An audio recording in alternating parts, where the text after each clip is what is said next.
वो जाबाज खिलाड़ी जिसने अपनी टीम को जीतना सिखाया, वो खिलाड़ी जिसने अपने ही देश के सबसे दिग्गज खिलाड़ी डॉन ब्रैडमैन का रिकॉर्ड तोड़ा, अपनी कप्तानी में ऑस्ट्रेलिया को विश्व कप विजेता बनाने वाला खिलाड़ी, वो खिलाड़ी जिसे विजडन ने अपनी किताब में जगह दी। आखिर क्यों कर्टली एम्ब्रोस ने इस खिलाड़ी को मैदान पर मारने की दी थी धमकी? साल 1877 क्रिकेट के लिहाज से वो सुनहरा, ऐतिहासिक और यादगार साल जिसे शायद ही दुनिया कभी भूल पाए, क्योंकि मनोरंजन की तर्ज पर खेला जाने वाला यह खेल अब आधिकारिक रूप से दुनिया के सामने अपनी पहचान बना चुका था। और इस पहचान की सबसे पहली जो टीमें गवाह बनी थी वो ऑस्ट्रेलिया और इंग्लैंड थी। लगभग 146 साल के क्रिकेट सफर में न जाने कितने खिलाड़ी आए और इतिहास रचकर चले गए। वहीं कुछ खिलाड़ी अभी भी इतिहास के पन्नों पर अपने कीर्तिमान दर्ज करवा रहे हैं। लेकिन इस बीच क्रिकेट को रोचक बनाने के लिए हमने विश्व क्रिकेट की विभिन्न टीमों में दो सगे भाइयों की जोड़ी भी देखी, जिन्होंने अपने देश के लिए न जाने कितने गौरव भरे पलों को समेटा है और यादगार बनाया है। वैसे तो ऑस्ट्रेलियाई क्रिकेट में कई भाइयों की ऐसी जोड़ियां हैं जो टीम का प्रतिनिधित्व कर चुकी हैं, लेकिन उनमें से एक जोड़ी ऐसी है जिसने ऑस्ट्रेलियाई क्रिकेट को हर पल गौरवान्वित करने का काम किया है। और आज उन्हीं जोड़ी के दो भाइयों में से एक भाई की बात करने जा रहे हैं, जिसके अद्भुत खेल ने विश्व क्रिकेट को हैरान कर दिया। दोस्तों, आप देख रहे हैं चक दे क्रिकेट की खास पेशकश, और आज हम अपनी इस वीडियो में बात करने वाले हैं ऑस्ट्रेलियाई क्रिकेट के एक महान बल्लेबाज की, जिसने अपनी कप्तानी में ऑस्ट्रेलिया को विश्व कप जिताया था। वो महान खिलाड़ी स्टीव वॉ है, और आज हम अपनी इस वीडियो में इसी जाबाज खिलाड़ी की चर्चा करने वाले हैं। स्टीव वॉ का जन्म 2 जून 1965 को ऑस्ट्रेलिया के न्यू साउथ वेल्स के कैंपसी शहर में हुआ था। इनका पूरा नाम स्टीफन रॉजर वॉ है और टीम के साथी खिलाड़ी इनके निकनेम आइस मैन कहकर पुकारते थे। ऐसा क्यों कहते हैं इसकी बात आगे वीडियो में करेंगे। दोस्तों, पिता रॉजर और मां बेवर्ली से पैदा हुए दो जुड़वा संतानों में से एक स्टीव वॉ थे, तो वहीं बेटे दूसरे इनके छोटे भाई मार्क वॉ थे, जिनका जन्म सिर्फ 4 मिनट के बाद हुआ था। स्टीव वॉ के पिता एक बैंक में अधिकारी थे, तो वहीं मां स्कूल में शिक्षिका थी। स्टीव वॉ के परिवार में शुरू से खेलों के प्रति जागरूकता देखी गई है। अगर सही मायनों में बात करें तो स्टीव वॉ एक स्पोर्ट्स फैमिली से बिलोंग करते हैं। उनके दादाजी एक रग्बी प्लेयर रह चुके हैं, तो वहीं उनके पिता जब बैंक में काम करने से पहले एक टेनिस खिलाड़ी रह चुके हैं। स्टीव वॉ जब 6 साल की उम्र में थे तो अपने भाई मार्क वॉ के साथ फुटबॉल, टेनिस और क्रिकेट खेलना शुरू कर चुके थे। दोनों भाइयों की क्रिकेट में काफ़ी दिलचस्पी थी। पिता जब भी ऑफिस से लौटते तो दोनों भाई पिता के साथ घर के पीछे बैकयार्ड में क्रिकेट की प्रैक्टिस किया करते थे, और छुट्टी के दिन तो पूरे दिन दोनों भाई पिता के साथ पूरे दिन क्रिकेट की प्रैक्टिस किया करते थे।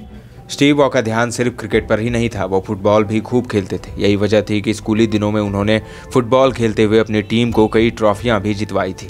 स्टीव वॉ जब 13 साल के हुए तो उनके अंकल बैंक्सटाउन, जो फर्स्ट क्लास क्रिकेट टीम के कप्तान थे, उन्होंने दोनों भाइयों को अंडर 16 के ट्रायल के लिए क्लब में बुलाया। ट्रायल के दौरान दोनों ने अच्छा खेल दिखाया, जिससे अंकल काफ़ी प्रभावित हुए और देखते ही देखते दोनों का सिलेक्शन भी हो गया। इसके बाद स्टीव वॉ ऑस्ट्रेलिया की अंडर 19 टीम में भी जगह बनाने में कामयाब हो गए, जहां उन्होंने अपने खेल से हर किसी को मुरीद बना दिया। स्टीव वॉ के अच्छे प्रदर्शन को देखते हुए साल 1984 में न्यू साउथ वेल्स की घरेलू टीम ने उन्हें अपने यहाँ शामिल कर दिया, और इस तरह उन्होंने साल 1984 में प्रथम श्रेणी क्रिकेट में पदार्पण किया।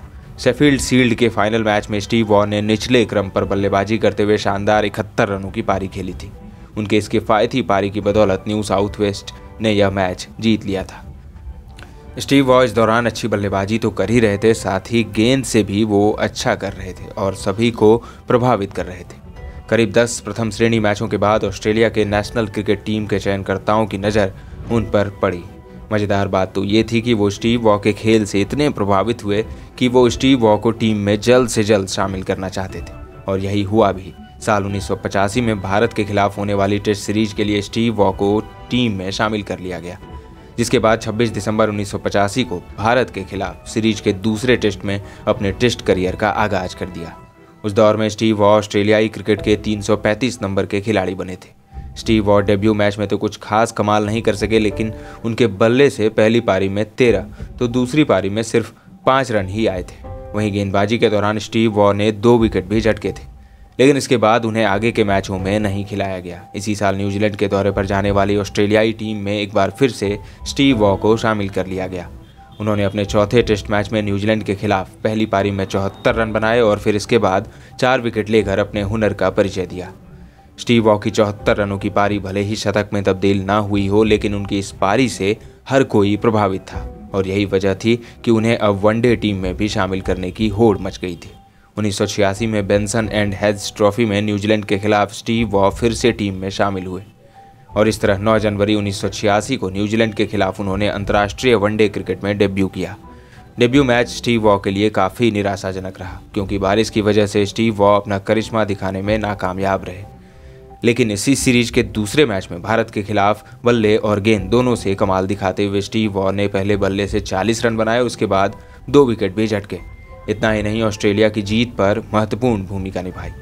दोस्तों, स्टीव वॉ यहीं नहीं रुके बल्कि वह आगे के कई मैचों में अपने शानदार प्रदर्शन का सिलसिला जारी रखा। टीम में बने रहने के लिए अपनी दावेदारी को और भी पुख्ता करते चले गए। इसी साल यानी साल 1986 में इंग्लैंड दौरे पर एशेज सीरीज खेलने के लिए ऑस्ट्रेलियाई टीम गई। यहाँ उन्होंने अपने करियर का सबसे लंबा स्पेल फेंका। ब्रिस्बेन में खेला गया पहला टेस्ट स्टीव वॉ ने 76 रन देकर 3 विकेट चटकाए थे। वहीं बल्लेबाजी के दौरान पहली पारी में 0 पर आउट हो गए, लेकिन दूसरी पारी में 28 रनों का योगदान दिया था। नतीजतन ऑस्ट्रेलिया यह टेस्ट हार गया। वहीं इसी सीरीज के दूसरे टेस्ट मैच में स्टीव वॉ ने जो किया उसे दुनिया देखती रह गई। पहले टेस्ट के दौरान स्टीव वॉ ने 76 रनों की अहम पारी खेली। उसके बाद इंग्लैंड के 5 बल्लेबाजों को पवेलियन की राह दिखा दी और इस तरह ऑस्ट्रेलिया दूसरा टेस्ट जीतने में कामयाब हो गया। इस दौरान स्टीव वॉ वनडे क्रिकेट भी खेल रहे थे और वनडे क्रिकेट में 13 मैचों में अब तक प्रतिनिधित्व कर चुके थे। यहाँ उन्होंने 372 रन बनाए थे और 21 विकेट चटकाए थे। उनके शानदार प्रदर्शन को देखते हुए साल 1987 में होने वाले विश्व कप के लिए ऑस्ट्रेलियाई टीम में उन्हें जगह दी गई। इस विश्व कप में स्टीव वॉ ने कई छोटी पारियां टीम के लिए खेली और काफ़ी अहम योगदान दिया, बल्कि उनकी छोटी पारी टीम के जीत के लिए एक संजीवनी का काम कर गई। उसके बाद जब भी टीम को विकेट की ज़रूरत पड़ी तो स्टीव वॉ ने विकेट भी लेकर दिए। आपको बता दें, पूरे विश्व कप में स्टीव वॉ ने अपने बल्ले से 167 रनों का योगदान दिया था। साथ ही गेंदबाजी करते हुए 11 विकेट भी चटकाए थे, जिसके जवाब में ऑस्ट्रेलिया ने इंग्लैंड को फाइनल में हराकर पहली बार विश्व चैंपियन बना था। इसी दौरान स्टीव वॉ अपने विश्व कप की परफॉर्मेंस को आगे बढ़ाते हुए टेस्ट क्रिकेट में भी अपने शानदार प्रदर्शन को बरकरार रखा। इसके बाद साल 1989 में इंग्लैंड के खिलाफ एशेज सीरीज के पहले 2 टेस्ट मैचों में नाबाद रहते हुए 177 और 152 रनों की शानदार पारी खेली थी। इसी के साथ उन्होंने टेस्ट क्रिकेट में अपना पहला और दूसरा शतक भी ठोक डाला था। यह वही साल था जब स्टीव वॉ को क्रिकेट की बाइबल कही जाने वाली पत्रिका विजडन ने अपने कवर पेज में जगह दी थी और उसके बाद उन्हें सम्मानित भी किया था। इस सीरीज के बाद स्टीव वॉ के जीवन में एक ऐसा लम्हा आने वाला था जिसके लिए वह बिल्कुल तैयार नहीं थे। यह वह लम्हा था जिसके लिए एक खिलाड़ी कभी तैयार नहीं होता, मतलब खराब फॉर्म का दौर। और इस खराब फॉर्म के दौर से स्टीव वॉ भी अछूते नहीं रहे। स्टीव वॉ की खराब फॉर्म का अंदाजा आप ऐसे लगा सकते हैं कि साल 1990 से लेकर 1992 तक यानी 3 सालों में उनके बल्ले से एक भी हाफ सेंचुरी तक नहीं निकली थी और गेंदबाजी में भी कुछ खास कमाल नहीं दिखा पा रहे थे। यही वजह थी कि मजबूरन सेलेक्टर्स ने उन्हें टेस्ट टीम से ड्रॉप कर दिया। इस दौरान साल 1992 का विश्व कप आया और यह विश्व कप कप्तान एलन बॉर्डर के लिए आखिरी विश्व कप साबित होने वाला था। ऐसे में वह हर हाल में विश्व कप को जीतना चाहते थे और अपनी टीम को संतुलित बनाने के लिए परफॉर्मेंस से लबरेज चुनिंदा खिलाड़ियों को ही टीम में शामिल करना चाहते थे। विश्व कप शुरू होने से पहले सभी को उम्मीदें थी कि ऑस्ट्रेलिया डिफेंडिंग चैंपियन थी, इसीलिए हद से ज़्यादा वह अच्छा परफॉर्मेंस करेगी। लेकिन उम्मीद के विपरीत ऑस्ट्रेलियाई टीम पूरे विश्व कप में अच्छा प्रदर्शन करने में नाकामयाब रही और यही वजह थी कि ऑस्ट्रेलियाई टीम सेमीफाइनल तक का सफ़र भी तय नहीं कर सकी। विश्व कप में हार की निराशा के बाद एलन बॉर्डर ने ऑस्ट्रेलियाई टीम की कप्तानी छोड़ दी, जिसके बाद मार्क टेलर को टीम का कप्तान बनाया गया। साल 1995 में मार्क टेलर की कप्तानी में ऑस्ट्रेलियाई टीम वेस्टइंडीज के दौरे पर गई, जहां ऑस्ट्रेलिया टीम को 4 टेस्ट मैचों की सीरीज खेलनी थी। आपको बता दें, साल 1980 के बाद से वेस्टइंडीज की टीम कभी भी टेस्ट मैच नहीं हारी थी। वह विश्व कप की हार एक टीम से जीत रही थी। वह इस दौरान स्टीव वॉ जब खराब फॉर्म से लौटे तो उन्होंने अपना रौद्र रूप दिखाते हुए वेस्टइंडीज की हालत खस्ता कर दी। पहले बल्ले से और फिर गेंद से वेस्टइंडीज को तहस नहस कर दिया। जवाब में ऑस्ट्रेलिया 2-1 से यह सीरीज जीतने में सफल रही। स्टीव वॉ ने सीरीज में वेस्टइंडीज के खूंखार गेंदबाज कर्टली एम्ब्रोस और कर्टली वॉल्स का सामना करते हुए बल्लेबाजी के दौरान 429 रन बनाए थे और प्लेयर ऑफ द सीरीज का खिताब अपने नाम किया था। दोस्तों, कहते हैं क्रिकेट में फैंस जब तक स्लेजिंग न देख लें उन्हें मैच अधूरा सा लगता है और यही हुआ भी।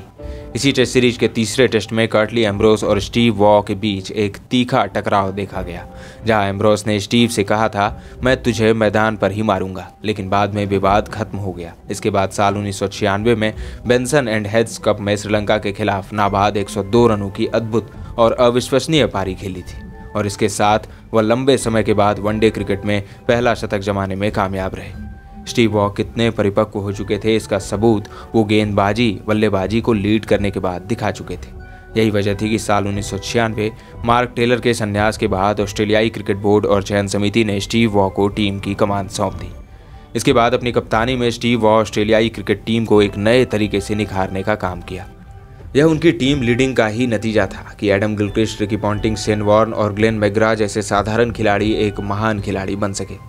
साथ ही स्टीव वॉ खुद को कई बार तराश चुके थे। यही वजह थी कि साल 1996 और 97 में आईसीसी के टेस्ट रैंकिंग में नंबर 1 बल्लेबाज की सूची पर हमेशा स्थापित रहे।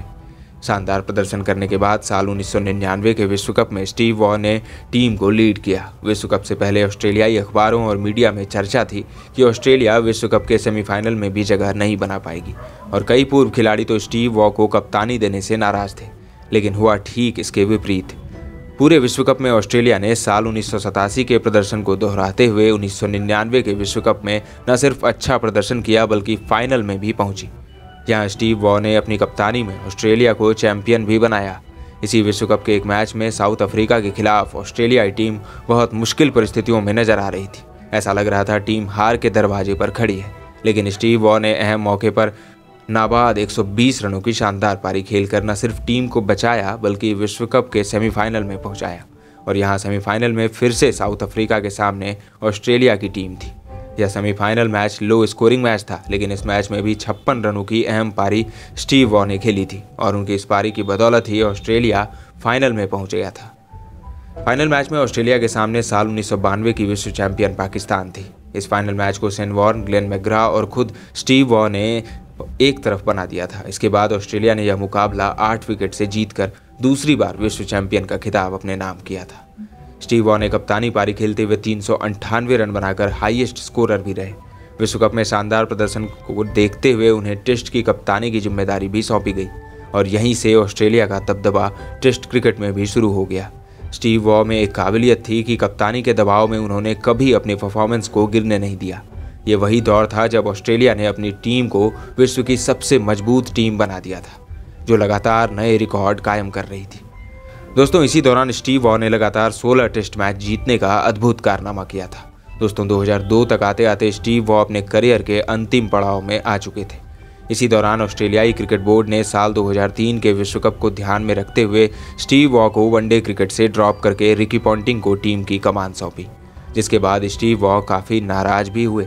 साउथ अफ्रीका की धरती पर होने वाले विश्व कप के लिए स्टीव वॉ चाहते थे कि वह विश्व कप के दौरान ही वनडे क्रिकेट को अलविदा कहें, लेकिन Australia cricket board Steve Waugh को वनडे क्रिकेट में दोबारा आने का मौका नहीं दे पाई।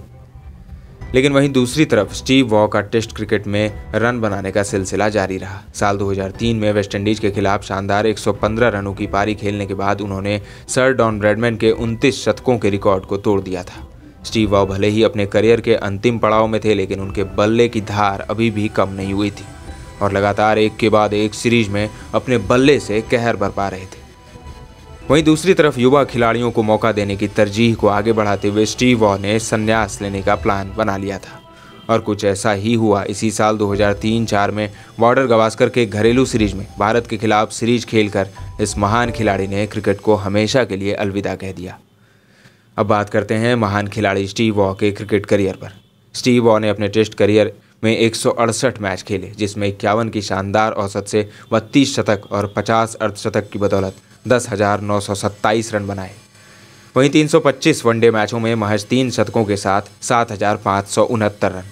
स्टीव वॉ ने टेस्ट क्रिकेट में 92 तो वनडे क्रिकेट में 195 विकेट हासिल किए। दोस्तों, अगर स्टीव वॉ के घरेलू क्रिकेट को देखें तो 356 प्रथम श्रेणी मैचों में 24,052 रन, तो वहीं 249 विकेट भी लिए हैं। इसके अलावा 436 लिस्ट ए के मैचों में 11,764 रन और 257 विकेट हासिल किए हैं।